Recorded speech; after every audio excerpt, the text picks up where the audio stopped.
You've done very well in handling all the bullet points that we discussed before the interview, but there's two left that I'd really like to discuss. One is we go to a lot of industry events, and they're of two natures. One is the event reflects the industry and celebrates it, but has little involvement in the change that needs to be made. Then there's the other type of event that is at the nexus of progress and change and collaboration and business. And ITSEC is obviously the second. Where did that culture come from? Was it planned? Was it an accident? And what do you do with it?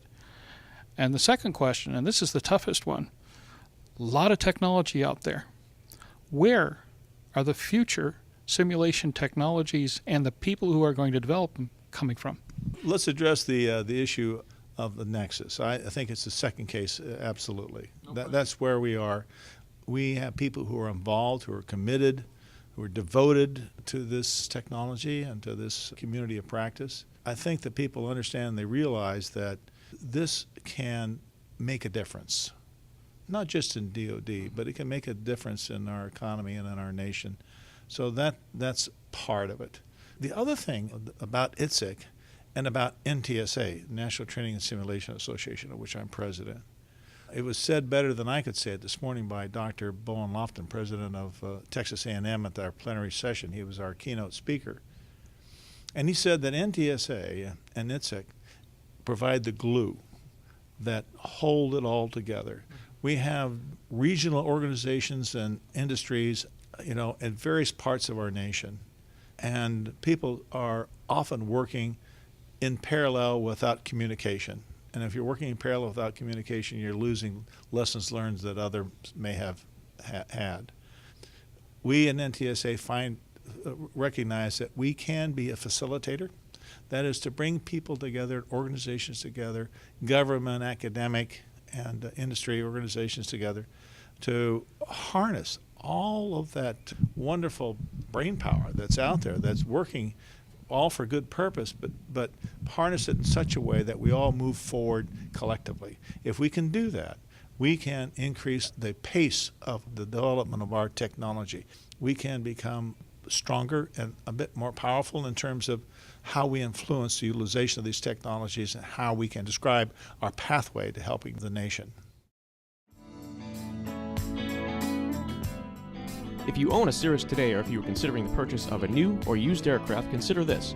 Avidyne, in conjunction with the country's leading Cirrus sales and maintenance facilities, has launched the G3R9 program that combines the purchase of a late-model, low-time Cirrus aircraft and the addition of the Avidyne Integra Release 9 avionics suite for much less than you may have thought, and certainly much less than purchasing a brand new aircraft. G3R9, combining the best airframe, best engine, and best avionics for the best value. What about our workforce? Where are they going to come from?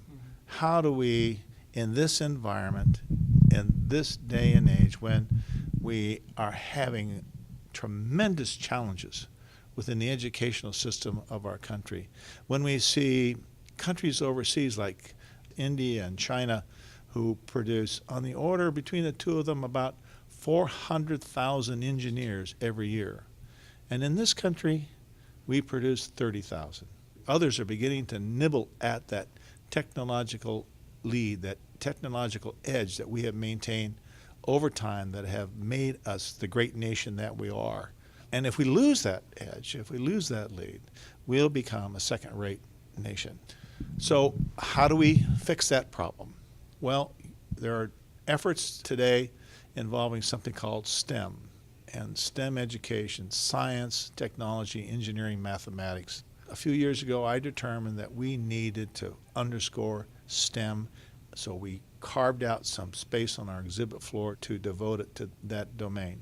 We put in some different displays and so forth to enhance and to underscore our commitment to it, but also to give people an opportunity to stretch and try to develop some exciting things that would inspire young people to pursue careers in STEM. I decided to start something called America's Teachers at ITSEC. This is our third year of doing that. We started the program wherein we reached out to the hinterlands of the nation. I don't want people from Florida, I want people from Montana. So we have put together a program where we reach out to those communities and we say, do you have individuals who'd like to volunteer to attend ITSEC and come and visit us for about 4 or 5 days? And lots of people raise their hand, but they all say, we don't have any money. So through sponsorships and through NTSA dollars, we fund their travel, we fund their stay while they're here, and we'll pay for the substitute teacher as well. That's compelling. So because we're serious about it. It's a wonderful program. They come away from this all sparkly and enthusiastic and really determined to change their lesson plans and take this message of ITSEC back with them to their homes. So in terms of success, the failure of the program is successful. There's no question about it.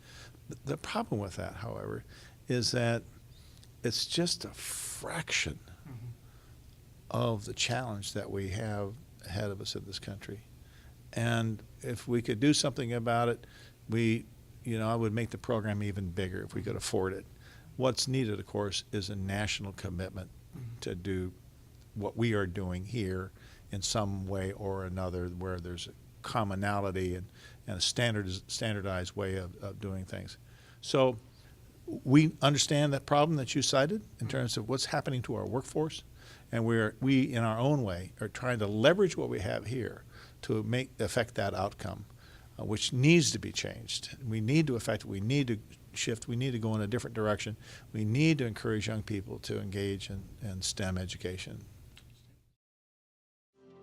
Freedom through innovation. It's what led us to develop Cirrus Flying 2.0, the framework for a bold new take on private aviation.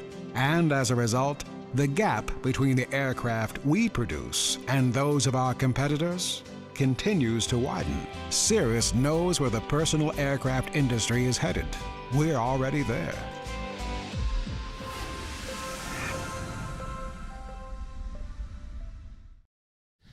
When you walk the floor and you see everything out here and you can't help but be impressed by the technology that is, where do we go from here? What sort of imagination do you have? Pretty good one. If you have a good imagination, then that's the limitation. Gotcha. The limitation is our imagination. Today, we have the ability for a person to operate in a virtual world with goggles over his or her eyes. It's not too much of a stretch to think that we could move it from here to here.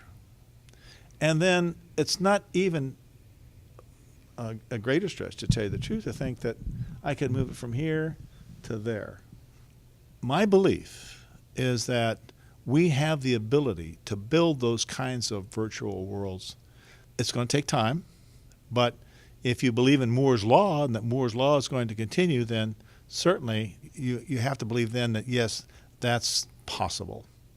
So I would say we have the capability to get there, and I would say 25 or 30 years. I believe that we'll have that ability to totally immerse people into a virtual world and a virtual environment.